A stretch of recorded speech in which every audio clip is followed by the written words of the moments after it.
Hi folks, I'll keep this one as quick as I can. I know I always say that and then end up going on for a bit. So I posted a couple of videos this week with the or the retired police at Malinois. So she's recently been rehomed. I didn't think the videos there was much controversy in any of those videos. So the second video is showing us how to relax, and the first one was an assessment. Okay, we were testing. So what has happened with the dog is obsessed with the ball. So that first clip that you see, and you can go back and through and look at the two of them when we're in the garden with the clients. All I'm doing there is seeing, can that dog take food in the presence of a ball, and to what degree will that dog leave the ball and come for food. Alright, that was it. Okay, that's the purpose of that. Now, why were we doing that? A couple of things people had said. So, and these are, and I'm just going to say it. There were ignorant comments. I get, but the best comment was pet dog owners with a pet dog trainer. That's me. I've basically got no business working with this dog, which I thought was entirely rich. I train mainly pet dogs, but I've got a wealth of experience working with lots of different dogs and lots of really difficult behaviour cases. The dog I have lived with for the last 8.5 years has been extremely challenging, especially through the first couple of years. And although that he's not a Malinois, lots of those types of behaviours, that obsessive, and I don't like the term, but the term that people would call him would be high drive. Okay, I'll say high drive. All right, but that, and he was obsessed with a ball, and I mean obsessed with a ball or a Kong, to the stage or to the end that he would sit with a ball in his mouth or a Kong in his mouth for 3 or 4 hours staring at me, bathing in cortisol. Okay, so I had to work through all of that, and we worked through it all. So what I'm doing in that video there, so that was the first thing, a pet dog trainer, which I thought was funny. That made me laugh. Somebody said that another person with a Malinois had said that it was a step backwards because I was introducing food. Which I don't understand. And somebody else was saying, if the dog is interested in a ball, why are we not using the ball to motivate behaviour, or to reinforce behaviour rather? Okay, so there's a couple of things there.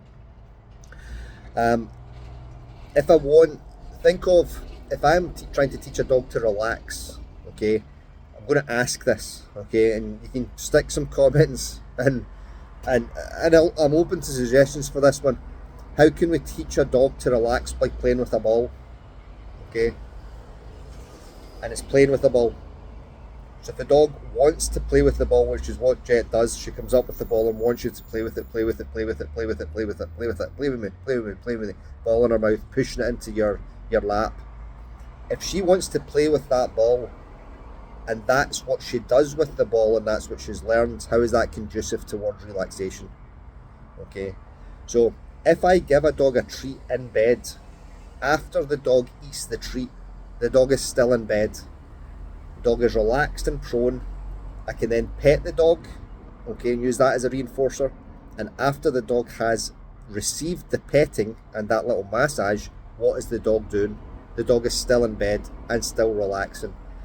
So if I deliver the treat or deliver the massage contingent on the dog showing relaxed behaviours, I'm then potentially starting to reinforce those relaxed behaviours, and when I'm finished, the dog is still remaining in bed and still relaxing. Okay, now if I was to use a ball, so wait till the dog relaxes, okay, and she starts to show some relaxed behaviours, and then I bring out the ball in order to reinforce those relaxed behaviours, the ball's not going to reinforce relaxed behaviours, the dog's going to activate her again. So she then starts moving again, and we then have to get the ball off her. Our heart rate is up, our blood pressure is up, okay, our blood's up, our emotions are up, and that they can just be excitement. It could just be excitement and, oh yes, we're playing again. It doesn't have to be anything negative. But what she's doing there is not relaxing. So after she's played with the ball and we take the ball off her, She is now moving rather than relaxing. Okay, so it's not just when you're using reinforcement.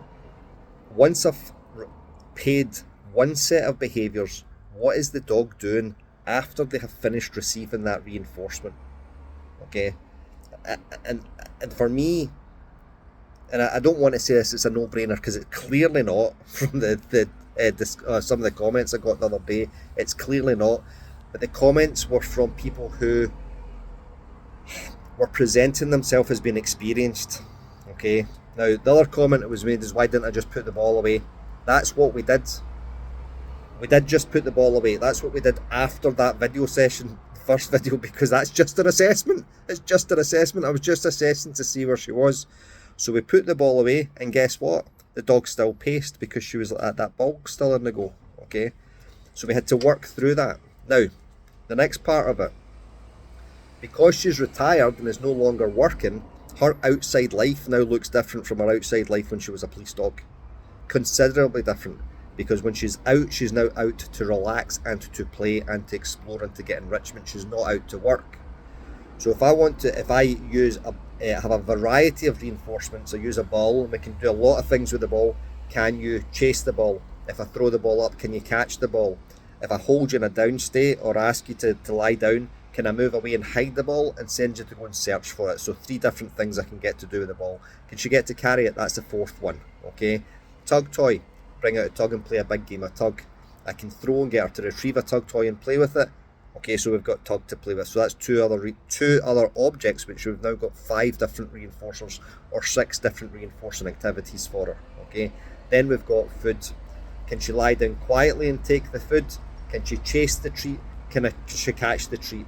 If I throw the treat out, we'll say search for the treat. So with that treat, we've now got another 4. Okay, and that's just using one ball, a treat or food reinforcement, and the tug toy. And already we've come up with 6 or 7 or 8 different reinforcers that we can use with those 3 objects.